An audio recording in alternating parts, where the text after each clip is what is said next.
Julian, thank you so much for doing this for us. I know you had a great presentation this morning and a long Q&A system, so very kind of you to answer more questions. But happy to be here. Oh, you're nice. This is also your opportunity to say anything you didn't feel you got to say this morning, okay. or that you felt in any way the questions weren't good enough. You can answer your own questions today. But before you do that, a couple from us. So, you're a philosopher. You're a collaborator. I am, yes. And you've collaborated with many experts from many different fields, including neuroscientists. We had some fascinating neuroscientists speaking yesterday. So for you, how important is this research program from EBS in cognitive economics, which is what we're officially launching with this symposium? Well, I think it's the opportunity to show how cognitive science can be used to address questions in social science. So I've worked a lot on the social mind, as I call it, where I think that we can, for human minds, we have to understand our social, cultural context. So, and social science gives us lots of tools for doing that.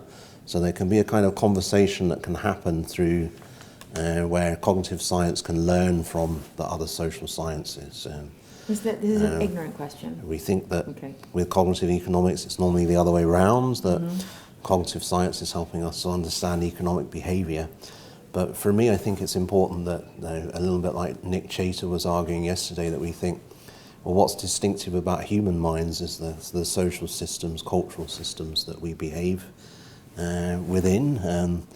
So we can understand the human mind by understanding those social, cultural systems. Okay, quick, ignorant, non-academic question. Yes. Is there a difference between the social mind and the extended mind?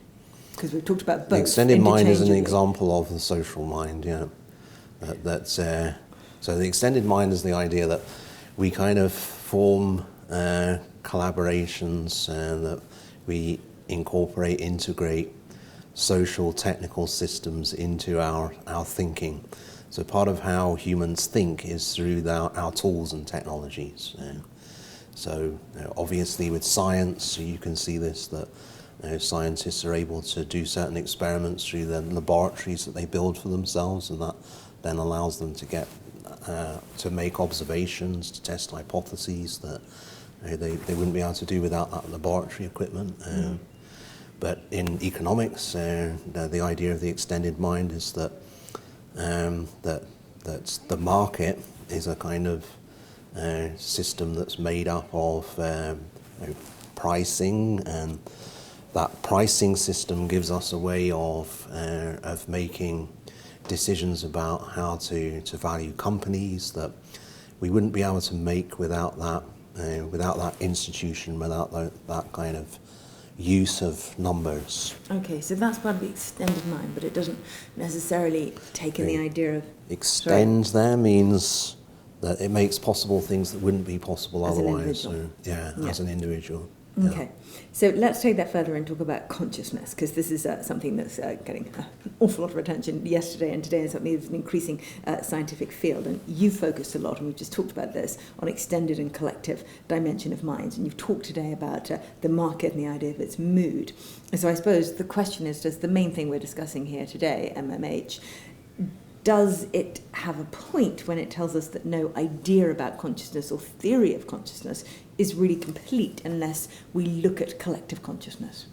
Because that's really what we mean when we say, does the market have a mind? We mean, is it possible for there to be a collective consciousness separate from the individual consciousness that lie underneath it? Yeah, so I don't think I want to subscribe to the idea that the market has a mind, but that we as human beings have minds, and the market gives us ways of extending our kinds of cognition that we can do when it comes to making financial decisions, when it comes to making investment decisions. So it's not that the market has a mind. Human beings have minds, and one of the systems that we have created, constructed for ourselves, is financial systems, systems that allow us to make financial decisions, and so markets don't have minds, I want to say, no, but markets are an important part of our minds, the way that we think. Interesting, and I entirely agreed with you until one point yesterday when we were talking about group consciousness, and I can't remember who the speaker was, but he says that one of the characteristics he believed that suggested that there was a group consciousness with a market, or any kind of group consciousness, is when a group or a culture can have individual views that conflict with the group belief. Right? So the group as a whole can believe one thing, but no members of the group believe the whole thing. And this is something I come across in markets all the time, that there is a market belief, say that growth stocks are the answer, that ESG investing is superior in financial terms to any other type of investing, to all this kind of thing. But if you talk to any one individual and push it, you will find that they don't hold that belief. Almost no one individually holds these beliefs, but the market as a whole holds these beliefs, and market pricing reflects those group beliefs. And so that made me think, well, hang on a second, maybe that is a definition of a group consciousness, of a collective consciousness. Yes, yeah. So I agree that groups can have beliefs that come into conflict with the beliefs of individuals. But then we can ask the question as philosophers, what are those beliefs, and who is the believer in the case of a group? Is there like a group entity that has the beliefs? And there I think it's better to think that the beliefs reside with the individuals. Yeah. I suppose the interesting thing about those group beliefs in the market is that they tend to be short-term. So I think what we were talking about yesterday was group beliefs that are much more long-term. Like you can have religious entities where not a single individual who belongs to a particular church genuinely deep in them believes in every part of that, of the religious thesis, but nonetheless they're parts of the group and remain parts of the group. And these are very long-term, say, collective consciousnesses, whereas the market skips from one belief to another, one group belief to another. I'm going off subject, aren't I? I'm sorry. No, you're not. I'm just trying to think back to how I would respond to it from my talk, and part of what I wanted to argue is that we shouldn't think of the price system, for instance, as an information processing system, but rather think of it as an institution that scaffolds, extends our cognition. And so when it comes to beliefs that are growing out of the price system, where the price system might say one thing and then the individuals say another, that's the sort of conflict you were describing. I would think of those beliefs, as you called them, the group beliefs, as more a way of making sense of the price system as an institution, or as one of our practices that we engage in. And so it's part of a culture, like religion is part of culture as well. And to understand what the price system is, or the market, we have to think of it as a cultural practice that humans take part in. And so when it comes to understanding that practice, then we can learn lots from anthropology, from sociology, as well as from economics, obviously. So there needs to be more of this kind of, for me, this kind of discussion with the social sciences within cognitive science, if we're to do cognitive economics. I really like that idea of scaffolding. Marketing is scaffolding for our beliefs. That's a great metaphor. We've had a lot of metaphors this week, haven't we? That's a particularly good one. Now, one more thing that we wanted to ask you. Well, hang on, because we didn't do consciousness yet. Oh, so, no, sorry, carry on. So in my talk, I was thinking about consciousness through moods. And so we're in a market at the moment where there's lots of anticipation of crisis, and there's a lack of confidence. And I was just talking with Professor Friston about how the ideas that we have about depression, mania, and so on in psychiatry actually have some applicability within economics or within finance when we're thinking about market moods. Well, we did always. I mean, writers and market storytellers have always referred to Mr. Market as being a manic depressive. That's an absolutely standard market interpretation. Yeah. But you can think, well, that's just part of the narrative. It's just a way of poetically making sense of behaviour. But the idea that there's something that is related to consciousness here is taking it more literally. So it's not just a turn of phrase that journalists use to make their articles more. It's an adequate metaphor, but no more.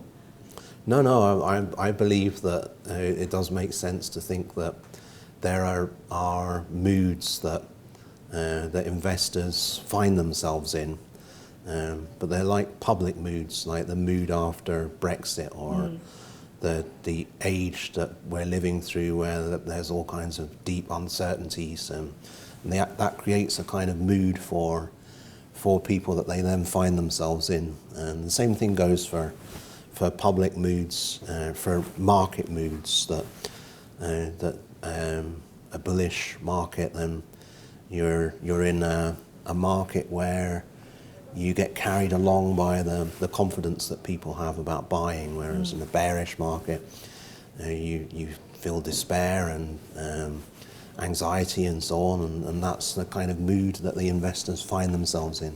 So I think those moods are very real, but I see them as tied to culture, the culture of investing, let's say.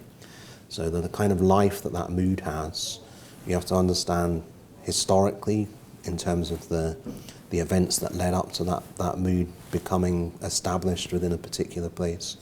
We have to think about it culturally in terms of what is it that investors are doing. Are they oil investors? Are they crypto investors, to use, I think, your example from yesterday? Yeah. So those are different cultures that you're seeing there, and have different histories, and the moods that then get established come from those cultures that the people are a part of, and the histories that have led up to that situation where there's this despair or this excitement and euphoria. But it's interesting, Anatole touched on in your Q&A session, the fact that when he comes across bullish people and bearish people, they tend to have different psychological makeups, and you can divide people by the way they are, by their natural personality into bulls and bears. But then even before I you kind hit of the disagreed with what he said stuff. there a little bit. I mean, I can see why he's saying that. That's a personality type, and I'm sure that's right. But it's also something that goes beyond the individual, that it's a kind of dynamic that you get caught up in that takes on a life of its own. So it doesn't matter what your personality is. You might be a bullish individual, but if you're in a bearish market, then that's going to take over the kinds of choices that you're making. Yeah. Okay, brilliant. And one more question, because in a minute it's the time for the next session, and they're going to start bashing the door down. So we've got to get to the end of this. So the MMH, what it points out is that financial markets have huge amounts of data available, and we tend to think, well, it's the data that matters. And the question here is, should we be investigating that data from a psychophysical perspective rather than from a static mechanical perspective, as we have so far? Now, is this the kind of thing that we should be recommending to younger scholars, the kind of thing we should be saying to them, this is how you should investigate things, question things going forward? So I think that the psychological dimension is crucial, that you shouldn't just think of data as raw information, that it has effects on our psychology. And so that's why it's important for to have a cognitive science of that. But when Patrick says it's psychophysical, I think he means that the psychological there is to do with consciousness. So psychophysics can just be just something you can measure using psychological techniques, and I think Patrick is wanting to argue, and I agree with him about this, that the psychological there should include experience of human investors, and how do they experience being in a particular market. And so we need techniques for studying the experiences of investors as well, not just the behavior.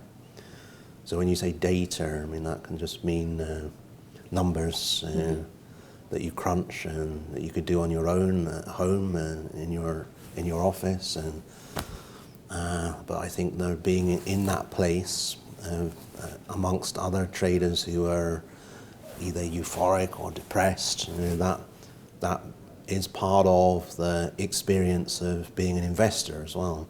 So to just focus on the data, you miss that kind of context that is part of the behaviour and the decisions that get made. Okay, we're going to have to leave it there, because Yes. I can hear them outside. Yeah. But thank you very much for doing this for us. My pleasure. Thanks for your questions. Yeah.